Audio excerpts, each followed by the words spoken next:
kelompok 3 mata kuliah perkembangan peserta didik dengan dosen pengampu Bapak Johan Setiawan MPD dan Bapak Kuswono MPD. Di sini materi kami adalah karakteristik perkembangan fisik dan psikomotorik pada masa anak-anak dan pola pendidikannya untuk masa anak-anak.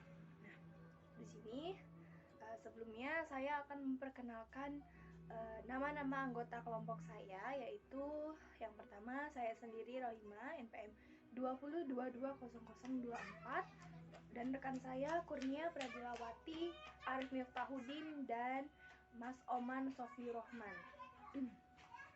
Nah, yang pertama, materi pertama akan saya sendiri yang menjelaskan, yaitu tentang perkembangan fisik pada anak-anak. Nah, melihat dari definisi perkembangan fisik atau perkembangan secara biologis adalah merupakan suatu aspek yang penting dari perkembangan individu. Nah, perkembangan fisik sendiri adalah suatu perubahan-perubahan dalam tubuh seperti pertumbuhan otot, sistem syaraf, organ indrawi seperti mata, hidung, dan yang lainnya, serta pertumbuhan tinggi dan berat badan pada masa anak. Selanjutnya adalah berkaitan dengan perubahan perkembangan fisik atau biologis. Jadi di sini menurut Kuhlen dan Thomson itu berpendapat bahwa ada 4 aspek, yaitu yang pertama adalah sistem syaraf. Jadi perkembangan sistem syaraf adalah yang mempengaruhi perkembangan kecerdasan pada anak. Jadi sistem syaraf ini adalah perkembangan pertama yang akan dirasakan oleh anak dengan dilakukannya seperti melihat, mendengar, itu syarafnya akan berkembang melalui kecerdasannya. Yang kedua adalah sistem otot-otot atau kekuatan dan kemampuan motorik anak yang bertambah. Yang ketiga adalah perkembangan kelenjar endokrin, di mana di sini adalah suatu perkembangan atau pertumbuhan anak-anak dengan bermain dengan lawan jenisnya. Mereka lebih mengenal dengan dunia luar, mereka lebih senang bermain gitu. Dan yang keempat adalah struktur tubuh. Jadi struktur tubuh ini meliputi perkembangan yang seperti disebutkan tadi, yaitu pertumbuhan tinggi dan berat badan pada anak-anak. Melanjutkan materi tentang makalah saya, yaitu karakteristik perkembangan fisik dan psikomotorik pada masa anak-anak dan pola pendidikan untuk masa anak-anak. Perkembangan psikomotorik pada kanak-kanak. Perilaku psikomotorik memerlukan koordinasi fungsional antara neuromuskular, sistem atau persarafan dan otot, dan fungsi psikis atau kognitif, afektif, dan konatif. Lore menyatakan bahwa ada 2 macam perilaku psikomotorik utama yang harus bersifat universal dan harus dikuasai oleh setiap individu pada masa bayi atau awal masa kanak-kanaknya, ialah berjalan atau yang bisa disebut dengan walking dan memegang benda atau prehension. Kedua jenis keterampilan psikomotorik ini merupakan basis bagi perkembangan keterampilan yang lebih kompleks, seperti yang kenal dengan sebutan bermain playing dan bekerja atau yang disebut dengan working. 2 prinsip perkembangan utama yang tampak dalam semua bentuk perilaku psikomotorik ialah, yaitu yang pertama, bahwa perkembangan itu berlangsung dan sederhana kepada yang kompleks. Dan yang kedua, yang kasar dan global atau gross body movements, kepada yang halus dan spesifik tetapi terkoordinasikan atau finally coordinated movements. Anak belajar menjadi lelaki atau perempuan bukan hanya dari alat kelamin, tapi juga dari perilaku sekeliling pada mereka. Fase inilah konon yang berperan besar dalam menentukan identitas ini, karena berpengaruh kelamin mulai dirasakan secara psikologis. Anak laki-laki menjadi lebih sayang pada ibu dan tidak begitu senang pada bapak, sementara anak perempuan menjadi dekat pada bapak dan merasa disayangi ibu. Anak-anak kecil juga menjadi sayang kepada guru TK-nya. Beberapa konstelasi perkembangan motorik individu dipaparkan oleh Harlock 1996 sebagai berikut, yaitu yang pertama, melalui keterampilan motorik, anak dapat menghibur dirinya dan memperoleh perasaan senang. Dan yang kedua yaitu dengan keterampilan motorik, anak dapat beranjak dari kondisi tidak berdaya pada bulan pertama dalam kehidupannya kepada kondisi yang independen. Anak dapat bergerak dari suatu tempat ke tempat yang lain dan dapat berbuat sendiri untuk dirinya sendiri. Kondisi ini akan menunjang perkembangan rasa percaya diri. Yaitu yang ketiga, melalui peningkatan potensi perkembangan psikomotorik, anak dapat menyesuaikan dengan lingkungan sekolah. Pada masa prasekolah atau pada masa awal sekolah dasar, anak sudah dapat dilatih menulis, menggambar, melukis, dan berbaris-baris. Dan yang keempat, yaitu melalui peningkatan potensi perkembangan psikomotorik yang normal memungkinkan anak dapat bermain dan bergaul dengan teman sebayanya. Sedangkan yang tidak normal akan menghambat dalam bergaul dengan teman sebayanya. Bahkan, dia akan terkucilkan atau menjadi anak yang terpinggirkan. Yaitu yang kelima, peningkatan potensi perkembangan psikomotorik sangat penting bagi perkembangan self-concept atau kepribadian anak.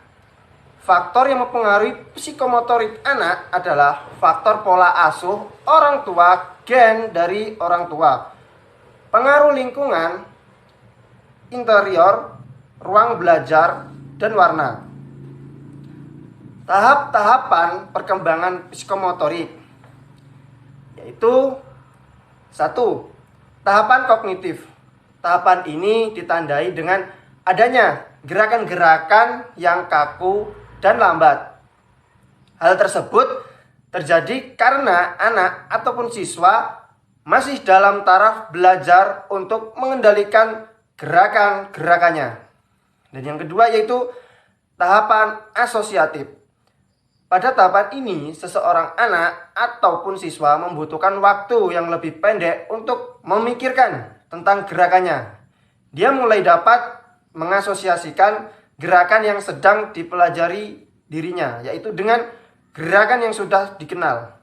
Yaitu yang ketiga, tahapan otonomi.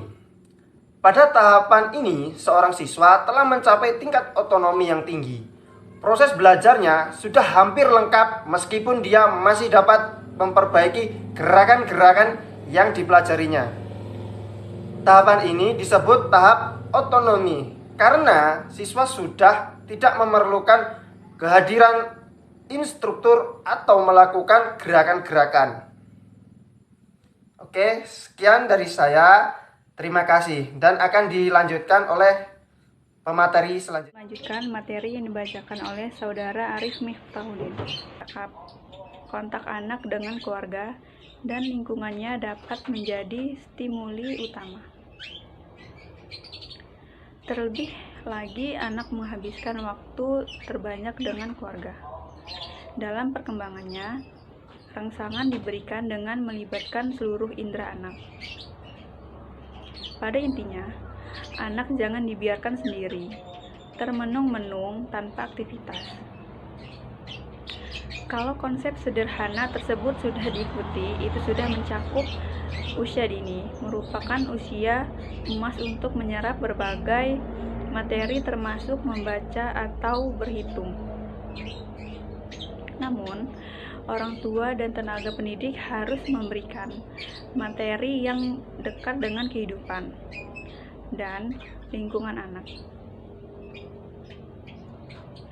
Kegiatan itu dijalani anak dengan menyenangkan, tanpa paksaan. Orang tua dan pendidik hanya bisa fasilitator yang memberikan pilihan kepada anak, bukan memaksakan kehendak. Beban materi pendidikan anak, pertumbuhan, dan perkembangan taman kanak-kanak atau TK sangat menggembirakan. Hal ini terlihat dari semakin semaraknya lembaga pendidikan TK, baik yang ada di pedesaan maupun perkotaan. Di samping itu, banyaknya lembaga pendidikan yang mengkhususkan untuk memproduksi tenaga kependidikan pada tingkat TK, merupakan salah satu indikasi bahwa pendidikan TK telah begitu menyita perhatian banyak kalangan. Menjamurnya lembaga pendidikan TK tentu saja secara otomatis menimbulkan persaingan yang semakin ketat. Kenalkan, nama saya Sofi Rohman dengan NPM 20220019. Di sini saya akan melanjutkan materi yang disampaikan oleh Saudari Kurnia Pradila dengan materi pola pendidikan untuk masa kanak-kanak. Selain masalah materi yang berkaitan dengan pendidikan TK, juga sekarang semakin banyak SD mensyaratkan bagi siswanya yang masuk harus berijazahkan TK. Kiranya perkembangan-perkembangan yang terkait dengan keberadaan TK ini membutuhkan pengamatan yang cermat. Untuk itu, agaknya perlu kita mengkaji kembali konsep pendidikan TK yang pernah digagas oleh Friedrich Froebel dan Dr. Maria Montessori. Menurut Froebel, pendidikan TK merupakan salah satu masalah pendidikan yang terpenting. Maka saat ia mendirikan TK yang dia beri nama kindergarten, ia merumuskan tujuan umum pendidikan TK adalah mengembangkan pekerjaan sendiri pada anak melalui sebuah permainan. Adapun dari Dr. Maria Montessori, yaitu dalam penyelenggaraan pendidikan, TK berpegangan pada prinsip mendidik dalam kebebasan untuk kebebasan. Prinsip demikian niscaya pada satu keyakinan bahwa anak mempunyai potensi untuk mendidik dirinya sendiri. Dengan demikian, dalam penyelenggaraan tidak ada materi yang ditentukan oleh guru. Yang ada adalah pengasuh sebagai pendamping anak dalam proses pertumbuhan diri secara spontan dengan menggunakan permainan. Dengan kita memperhatikan konsep TK di atas, tampak jelas bahwa pendidikan TK materinya tidak lebih dari bermain, bernyanyi, dan berhitung. Bila kita sekarang penyelenggaraan pendidikan TK dengan materi-materi seperti bahasa asing, komputer, drum band, dan lain sebagainya, maka itu sudah jelas telah keluar dari prinsip-prinsip kependidikan. Ini secara otomatis telah merampas kebebasan, kebahagiaan, dan nurani anak tersebut. Sebab, anak dicekoki dengan materi di luar kemampuan mereka. Memang harus diakui bahwa mayoritas orang tua menyekolahkan anaknya di TK agar dapat membaca, menulis, maupun bermain dengan kemampuan tertentu. Yang lebih diutamakan harusnya persoalan mental anak itu sendiri. Oleh karena itu, apapun alasannya, dengan pemberian materi yang overdosis pada anak merupakan wujud pemaksaan terhadap hak-hak anak, baik disengaja maupun tidak sengaja. Namun terlepas dari itu semua, yang pasti pendidikan TK adalah suatu yang sangat-sangat penting. Mungkin cukup sekian materi yang bisa kelompok kami sampaikan. Saya mewakili kelompok saya memohon maaf apabila ada salah kata. Kepada Allah saya mohon ampun. Wallahu a'la ihdinas siratal mustaqim. Wa akhiran unzur maqala wa la tanzur man qala. Wassalamualaikum warahmatullahi wabarakatuh.